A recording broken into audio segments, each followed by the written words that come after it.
Paytaxtda usta hündürlükdən yıxılaraq ölüb. Hadisə Yasamal rayonu Məhəmməd Xiyabanı küçəsi Jasmin Park yaşayış kompleksində baş verib. Hadisənin dəqiq təfərrüatları hələ ki açıqlanmır. Amma əməkdaşımız Rəşad Vəkiloğlu hadisə ilə bağlı bəzi və vacib məqamları öyrənə bilib.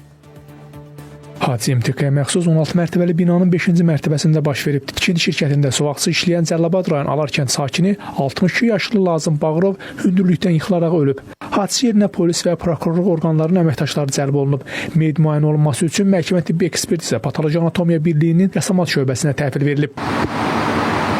Hadisə ilə əlaqədar üst tutduğu tikinti şirkətinə Lazım Bağırovun hansı şəraitdə ölməsi ilə bağlı Jasmin Park MTK-nın məsul şəxslərinə sual ünvanlasaq da suallarımızı cavablandıran olmadı.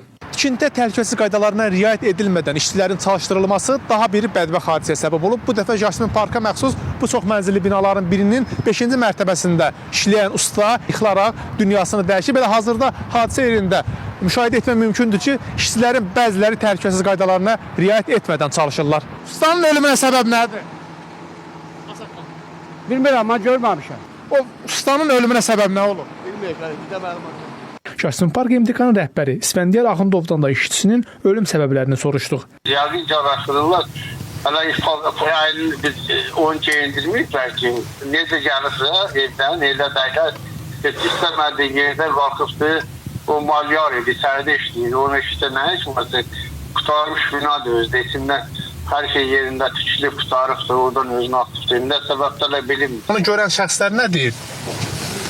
Heç şey görməyib, dayını kameralar da var, hamısına baxırlar, araşdırırlar. Prokuratura da hamısı götürürlər, müstənsizlər, baxırlar, haradan gəlir, görüntüdə hər yanda kameralar var, gəlir, qalxıb, çıxıb gedibdir, yəni hamısı araşdırılır.